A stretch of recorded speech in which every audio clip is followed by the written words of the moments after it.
Hello दोस्तों, आबिद मीर के साथ इस नशिस्त में खुशामदीद। मैं हूं इकबाल खुर्शीद और हमारे मेहमान का ख्याल ये था और मैं इससे बिल्कुल मुत्तफिक हूं कि हम इस नशिस्त को किसी इंटरव्यू के बजाय, रिवायती इंटरव्यू के बजाय गपशप के अंदाज में लेके चलें, ताकि आबिद और मैं दोनों सहूलत से अपने ख्यालात आपके सामने रख सकें।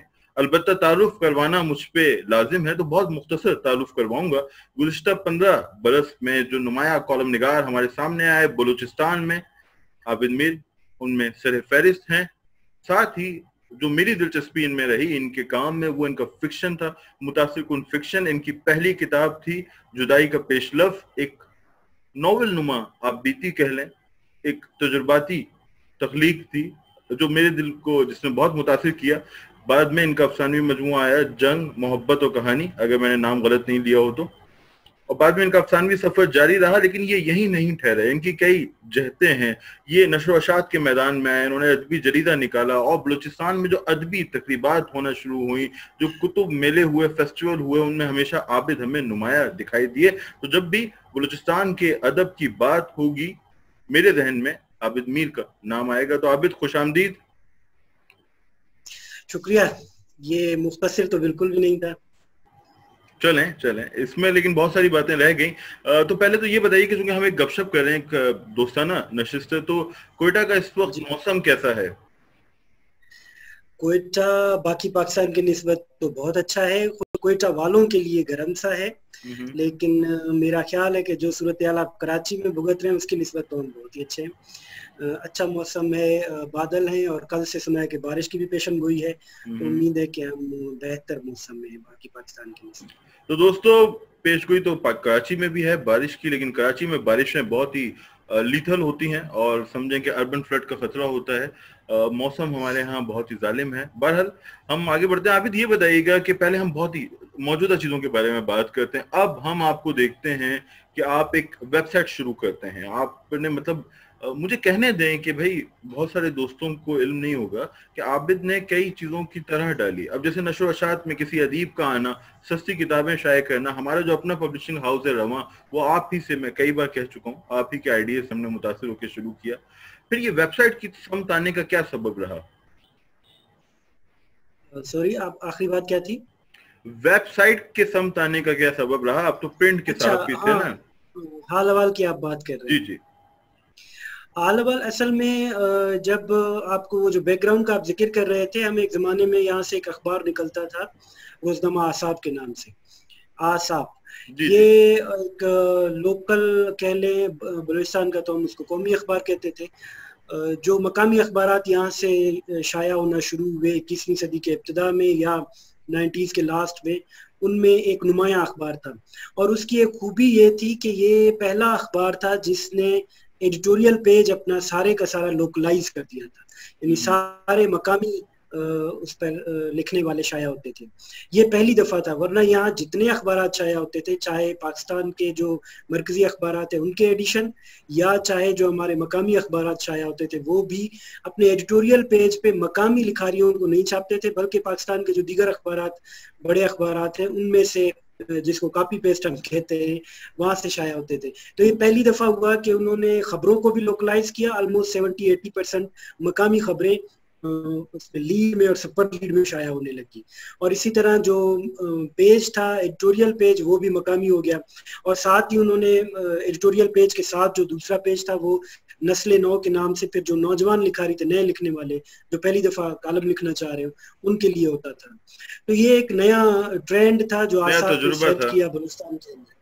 जी बिल्कुल नया, और ये चला, अच्छा खासा चला। तो उसकी वजह से इसकी सर्कुलेशन बलूचिस्तान के अंदर जो बड़े अखबारात है पाकिस्तान के, जंग, मशरिक वगैरह, उनको कम्पीट करती थी बाकायदा। इंटीरियर में बहुत दूर तक पढ़ा जाता था बलूचिस्तान के अंदर।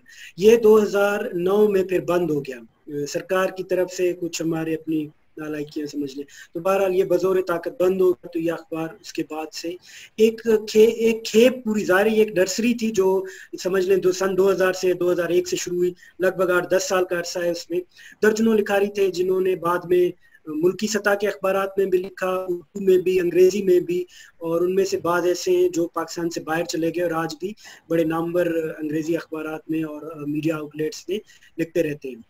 जो हम जैसे लोग थे जो इसी नर्सरी की पैदावार थे एक तरह से, कॉलम निगारी के हवाले से खसूसन, उनके लिए ये था कि अब जब ये फरागत हो गई तो अब क्या किया जाए 2009 के बाद। मैं एक अरसे तक एक्सप्रेस से जुड़ा रहा, उसके एडिटोरियल पेज पे बलूचिस्तान से मुतल्लिक कॉलम लिखता रहा, लेकिन एक अच्छी खासी खेप थी, दर्जनों दोस्त थे, मुसलसल हम ये मुकालमा रहता था कोई अखबार शाया किया जाए, कोई रिसाला ऐसा शाया किया जाए जो ओपिनियन मेकर हो, जिसमें बलूचिस्तान का मुकदमा खुद बलूचिस्तान के अंदर और पाकिस्तान के दीगर शहरियों तक भी पहुंचाया जा सके। तो ये ख्याल था जो मुसलसल चलता रहा, पकता रहा, और बिलाखिर 2016 में 2-4 दोस्त बैठे और उन्होंने तय किया कि अब चीजें आहिस्ता आहिस्ता जा रही हैं ऑनलाइन की तरफ, इसलिए बजाय ये कि अखबार शाया किया जाए जी, क्योंकि पूरा इंटरनेशनल हम देख रहे थे 2010 के बाद ही लगभग ये मामला शुरू हो गया था, लेकिन उस जमाने में हमारा ये ख्याल था कि शायद हमें अभी तक डिजिटलाइज होने में बहुत वक्त लगेगा, मुमकिन है अगले 10-15-20 सालों में शायद हम डिजिटल वर्ल्ड की तरफ जा सके। तो 2016 में जब हमने फैसला किया तब भी हमारा ये ख्याल था कि अभी हम जल्दी कर रहे हैं, शायद ये अभी हमारे यहाँ इसका अभी पकने का वक्त नहीं है, लेकिन बहरहाल हमने उसकी नींव डाल दी, एक तरह से पहला पत्थर रख दिया, देखते हैं क्या किया। तो वो सिलसिला चल पड़ा अच्छा खासा। हमारे यहाँ अब भी हाल अगर कोई चीज क्लेम कर सकता है और जो उस पर तंज भी होता है कि जी हर थड़े पे बैठने वाले को हाल ने लिखारी बना दिया, ये वही है तंज है जो आसाप अखबार पर भी हुआ करता था कि अच्छा आसाप तो एक पंफलेट है, अखबार तो नहीं, एक पंफलेट है जो मकामी लोगों की जो चीज आती है उसमें छप जाती है। तो आप डिजिटल जर्नलिज्म की समत आते हैं, और चूंकि हम तो यहाँ देख रहे हैं कि अब जो डिजिटल जर्नलिज्म है वो चैनल्स पे भी गालिब आता जा रहा है, और चैनल्स भी इंटरलिंक हो रहे हैं, चाहे से ARY हो, जियो हो, डॉन हो, एक्सप्रेस हो, और मेरा भी गुज़िश्ता 4 बरस का इसी शोबे का तजुर्बा है। तो आप क्या समझते हैं प्राइवेट सेक्टर के अंदर, ये प्राइवेट सेक्टर तो सारे ही हैं, लेकिन कोई किसी बड़े मीडिया हाउस की सपोर्ट के बगैर आपका तजुर्बा एक हद तक कामयाब रहा या आपको मुश्किलात का सामना करना पड़ा? मैं फाइनेंशियल और तकनीकी एस्पेक्ट से बात कर रहा हूँ। पाकिस्तान की सतह पर तो शायद इसके मामलात मुख्तलिफ हों, जब हम बलूचिस्तान में आते हैं तो ये जरा थोड़ा सा अलग थलग जजीरा समझ लें इसको। तो इसके मामला जरा मुख्तलिफ हैं और मसाइल हैं, टेक्निकल भी हैं और माली हवाले से भी। अब तक तो ये दोस्तों के ज़ाती जेब से और चंदे से इस तरह का चलने वाला मामला है, और आप क्योंकि रहे हैं डिजिटल वर्ल्ड के साथ, आपको अंदाज़ा होगा कि ये कमाई का जरिया या सोर्स ऑफ इनकम के लिए या इवन इसके अपने अखराजात तब तक मुमकिन नहीं है जब तक कि एक ह्यूज ऑडियंस आपकी तरफ ना हो। डेफिनेटली। उसका रेशो बलूचिस्तान में तो समझ लें ना होने के बराबर है। आबादी का हिसाब, फिर आबादी में कितने लोग हैं जो सेल फोन रखते हो और एंड्रॉयड फोन रखते हो, स्मार्टफोन रखते हो, फिर उनके पास इंटरनेट की फैसिलिटी का होना, फिर उस जो बनती है रेशो जो बनता है वो बहुत ही कम हो जाता है, लो हो जाता है जो उन लोगों का जो कंटिन्यूअस रीडर हों। बट इन मुश्किलात के बावजूद आप इसे जारी रखने का अज़म रखते हैं। ये एक तरह से समझ ले आदत बन गई है हमारे लिए एक तरह से। 3-4 घंटे सर होते हैं, मेरे भी कुछ दोस्त भी हैं, फिर ये कि टीम बनती जाती है तो कुछ ना कुछ जिम्मेदारी काम होती है। कुछ नौजवान साथी हैं वो इसको कंटिन्यू रखते हैं। फिर अच्छा ये हुआ इसकी देखा देखी में 2-4 और वेबसाइट्स आ गई बलूचिस्तान से, नौजवानों ने अपने तौर पर शुरू कर ली, तो वो चल रहे हैं। हम ना होंगे तो हमारे बाद कोई और होगा, लेकिन चलेगा। एग्जैक्टली। अच्छा, मैं दोस्तों को बताना चाहता हूँ कि अगर आप आबिद मीर से मिलें तो बहुत ही फ्रेंडली हैं और हंसते मुस्कुराते हुए आदमी हैं, मगर इनके सीने में जो अज़्म है उसकी वसअत का अंदाजा मतलब नहीं लगाया जा सकता, क्योंकि जैसे मैंने आपसे पहले अर्ज किया कि कई ऐसे काम हैं जो हम सोचते रह गए ये कर गए। उनमें से एक काम था कि भाई अदीब खुद अपनी किताब छापे, सस्ती छापेगा और लोगों तक पहुंचाएगा। तो इस पे तो आपने बहुत से नाशिरों को नाराज नहीं किया होगा? हाँ, बलूचिस्तान से बाहर तो शायद हुए, बलूचिस्तान में ये मामला ऐसा इतना कोई खास नहीं है। यहाँ एक तो ये था कि आपसे तो जिक्र होता रहा है, ये हुआ भी इसी तरह ही था कि किताब छापने के लिए जब हम ले जाते हैं आमतौर पर, और बलूचिस्तान में तो बिल्कुल इसी तरह ही है। कोई एक आध नाम को छोड़कर आप कह सकते हैं एक आध ही, इससे ज्यादा नहीं, जिसको पब्लिशर पैसे ना मांगता हो।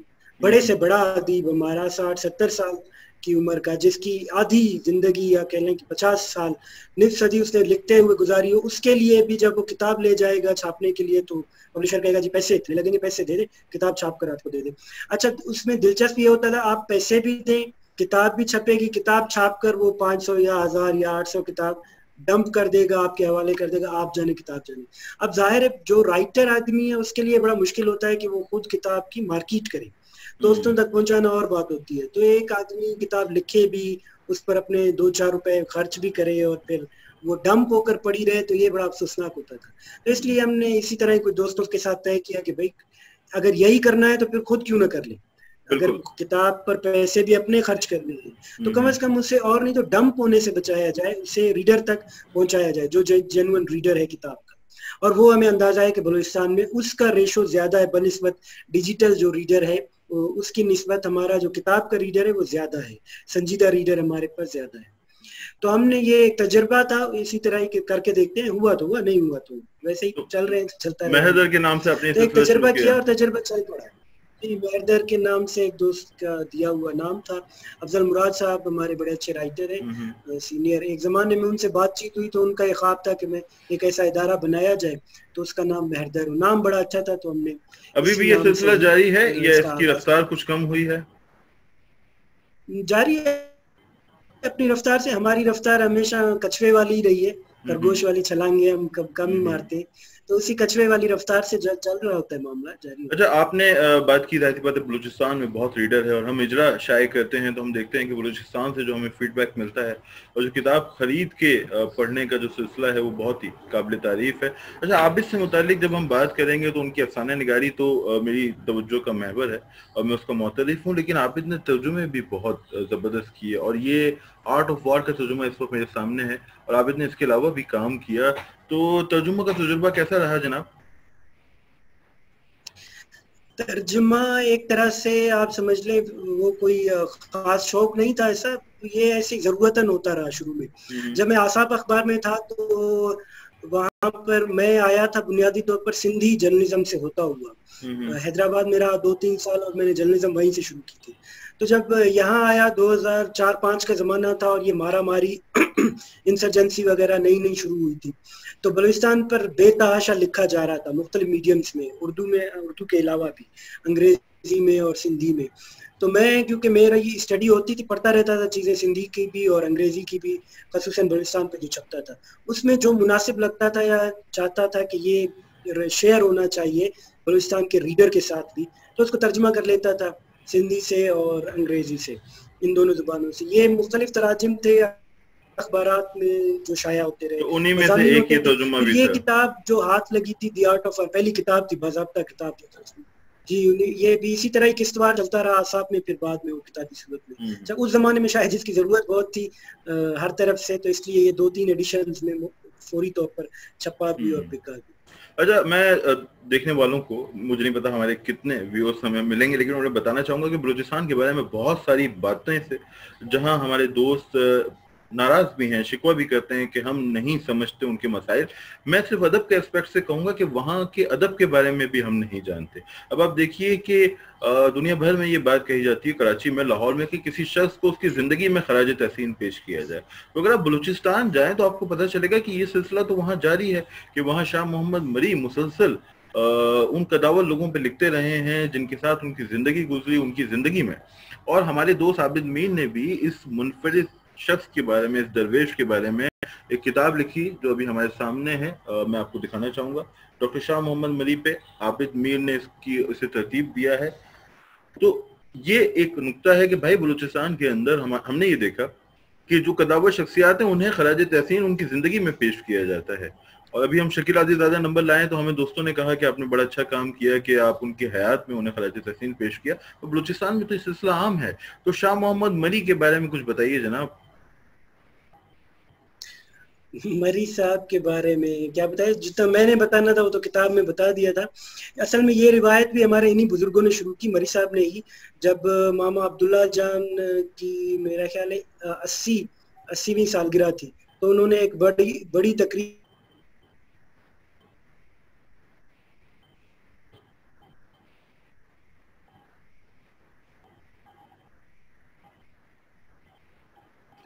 سے 1950 میں جنہوں نے لٹخانہ کی بنیاد رکھی اور پروگریسو موومنٹ چلائی بلوچستان کے اندر لٹریچر کے حوالے سے بھی, انہوں نے ان پر فالج کا حملہ ہوا تھا کوئی 1994-95 میں. تو وہ پیرالائز ہو گئے تھے, اس کے بعد وہ گھر پر ہی رہے ساری عمر بستر پر. تو اس زمانے میں ان کے دوستوں نے مری صاحب کی قیادت میں طے کیا کہ بھئی آدمی خود کو اکیلا محسوس نہ کرے, تنہا محسوس نہ کرے, ساری عمر وہ لوگوں کے بیچ رہے, عوام کے بیچ میں رہے, عوام کی باتیں کرتے رہے.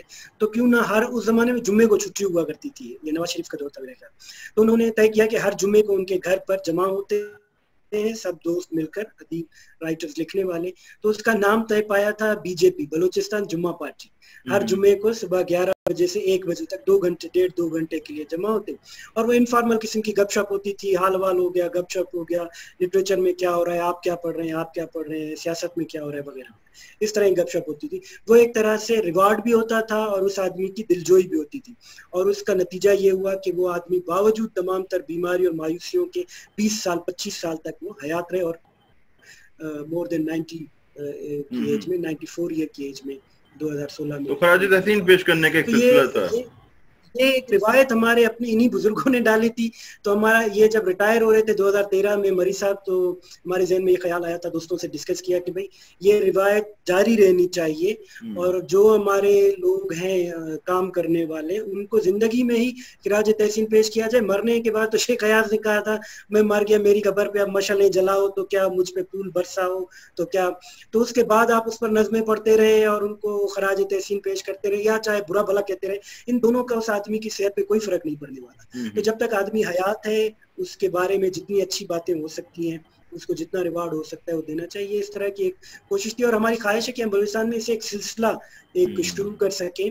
پہلے تو ہمارا خیال تھا اس سال ہم شاید شروع کریں گے, 2020 میں وہ اتفاق سے صورتحال ایسی بن کے نہیں کر سکے, ورنہ ہم یہ اگلے سال سے شروع کریں گے کہ ہر سال ایک آدمی کے لیے کوئی تقریب رکھی جائے, ہمارے جو سینئر لوگ ہیں لکھنے والے. تو عابد نے کہا کہ جو لوگ حیات ہیں ان کو زندگی میں خراج تحسین پیش کیا جائے, اور جیسے کہ ڈاکٹر شاہ محمد مری کو انہوں نے خراج تحسین پیش کیا, اور میں یہاں بالخصوص تذکرہ کروں گا کہ ان سے ایک انسیت محبت ہے, اور انہوں نے بہت سارے اجلے لوگوں سے ہمیں متعارف کروایا. وہ کام جو کرنا لازمی تھا, ترقی پسند نظریے کے وہ حامل ہیں, اور اس نظریے سے پرے انہوں نے سچے کھرے اجلے انسانوں سے ہمیں متعارف کروایا. اچھا عابد یہ بتائیے کہ آپ تدریس سے بھی متعلق ہیں, پروفیسر عابد میر آپ پسند نہیں کریں, لیکن اگر میں آپ کو کہنا چاہوں تو کتنی جہتیں ہیں آپ کی. آپ ایک جرنلسٹ ہیں, آپ ایک فکشن نگار ہیں, آپ ایک ٹرانسلیٹر ہیں, آپ ایک مدرس ہیں. تو واٹس نیکسٹ, اگلا قدم کیا ہے؟ آپ ناشر بھی ہیں, 5 تو میں نے گن لیے ابھی. یہ سچ پوچھئے تو ان میں سے بندہ کچھ بھی نہیں ہے. ہم سب کے بہت کچھ کرنے کے چکر میں ہوتا ہے کچھ نہیں کر پاتے. اصل میں تو بھائی بات یہ ہے کہ یہ ہمارا معروض ہے, معروضی حالات ہیں جو ہمیں یہ سب کچھ کرنے پر مجبور کرتے ہیں. ان میں سے اصولاً تو ہونا تو یہ چاہیے کہ کوئی ایک ذمہ داری آدمی لے لے اور اسی کو بہتر طریقے سے نبھائے, تو یہ بہتر اچھی بات تو یہی ہوگی. لیکن حالات ایسے ہوتے ہیں کہ ہمارے یہاں لوگ کم ہیں, پڑھے لکھے لوگ کم ہیں, پھر باشعور لوگ کم ہیں. اور یہ میرا خیال محمد حنیف صاحب نے اپنے کسی کالم میں لکھا تھا کہ جو بلوچ یونیورسٹی تک پہنچ جاتا ہے اس کا مطلب اس کی آدھی عمر کم ہو جاتی ہے. تو جو اعلیٰ تعلیم یافتہ ہو گیا, باشعور ہو گیا, تو سمجھ لیں کہ اس نے آدھی عمر تو اس کی ویسے ہی کم ہو جائے. کچھ نہیں پتا کب لاپتہ ہو جائے, کب مسخ ہو جائے, کب وہ اپنے زمین کے اوپر نہ رہے. تو اس لیے جتنا سمجھتے ہیں کہ جتنا وقت ہے اس کو اپنے لوگوں کے لیے, اپنے وطن کے لیے جتنا زیادہ استعمال ہو سکتا ہے, جو صلاحیت خدا نے دی ہے اس کو جتنا استعمال کیا جا سکے. لوگ کم ہیں, ادارے کم ہیں, اور کام ہمارے ہاں کرنے کی زیادہ سے زیادہ ضرورت ہے. اس لیے اپنے طور پر کوشش کرتے ہیں جتنا خود کر سکیں, دوستوں کو انوالو کر سکیں, ٹیم بنا سکیں. یہ فرمائیے کہ ایسا محسوس ہوتا ہے کہیں مجھے, یہ میں غلط بھی ہو سکتا ہوں, یہ شاید میں اپنے احساس کو, اپنے تجربے کو آپ سے جوڑ رہا ہوں, کہ ان ساری سرگرمیوں میں, صحافت میں, ڈیجیٹل جرنلزم میں, اپنی بات آگے تک پہنچانے کی کوششوں میں آپ کا اور میرے اندر کا کہانی کار تھوڑا کہیں پیچھے رہ گیا.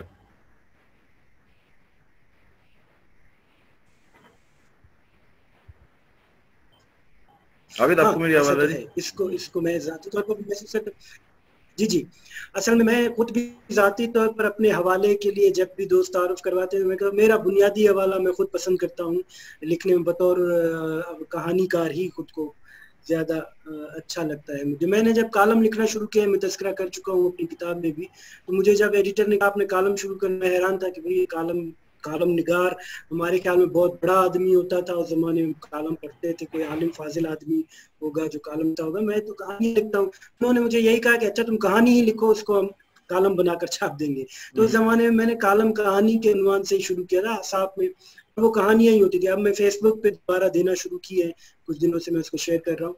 वो नीम कहानी और नीम कालम यानी हालात वाकयात जो ताज़ा होते थे उसको मद्देनजर रखकर कोई कैरेक्टर बनाकर।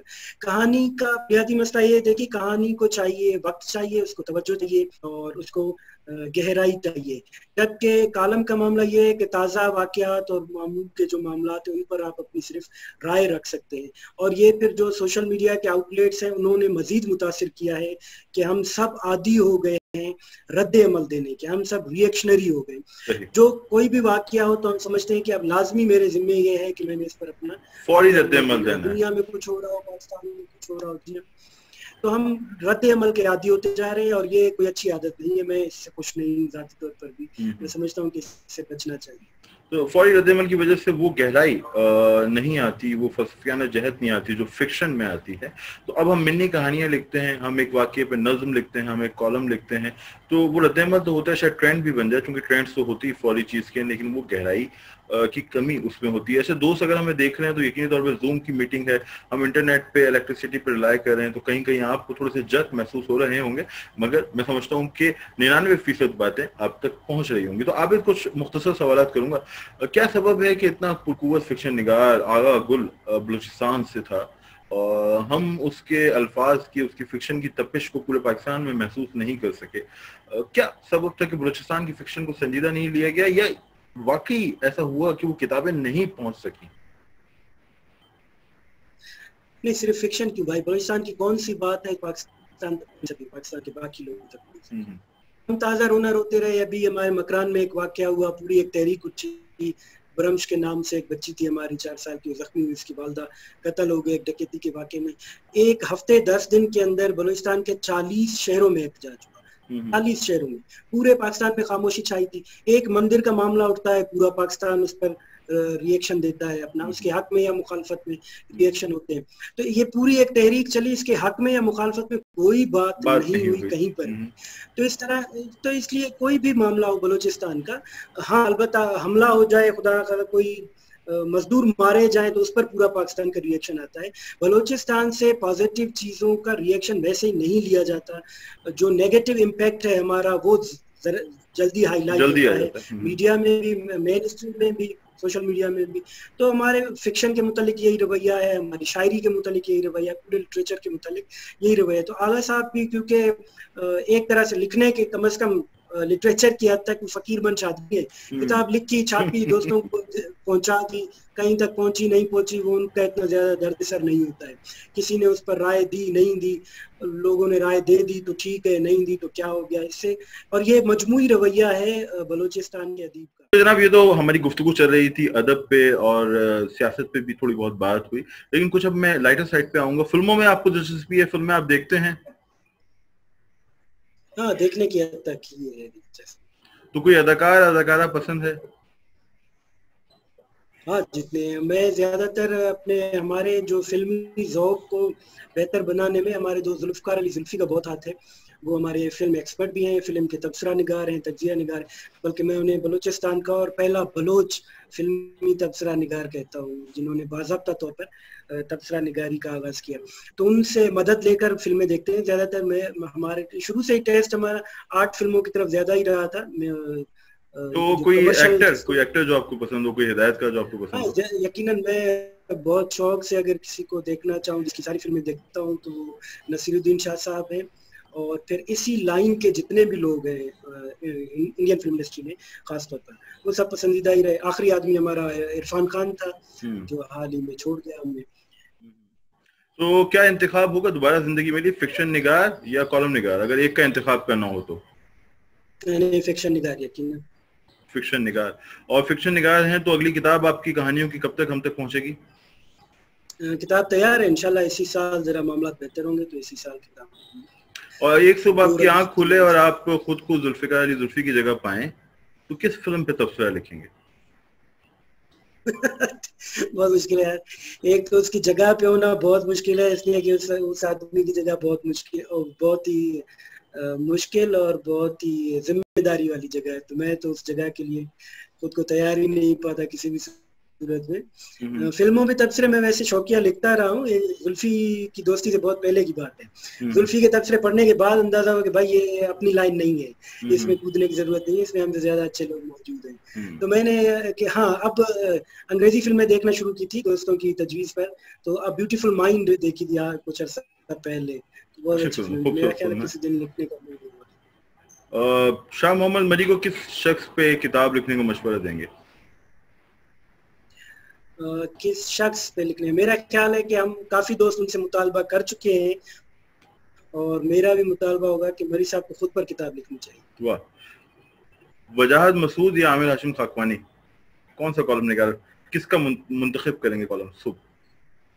यकीनन वजाहत साहब जिस नुक्ता नज़र के साथ लिखते हैं उनसे इख्तलाफ बहुत है, खाकवानी साहब की तरह ही, लेकिन वजाहत साहब की उर्दू और वजाहत साहब से बहुत कुछ सीखा है, दोनों से सीखा है, लेकिन वजाहत साहब यकीनन अपने दिल के भी करीब है और नजरियाती तौर पर।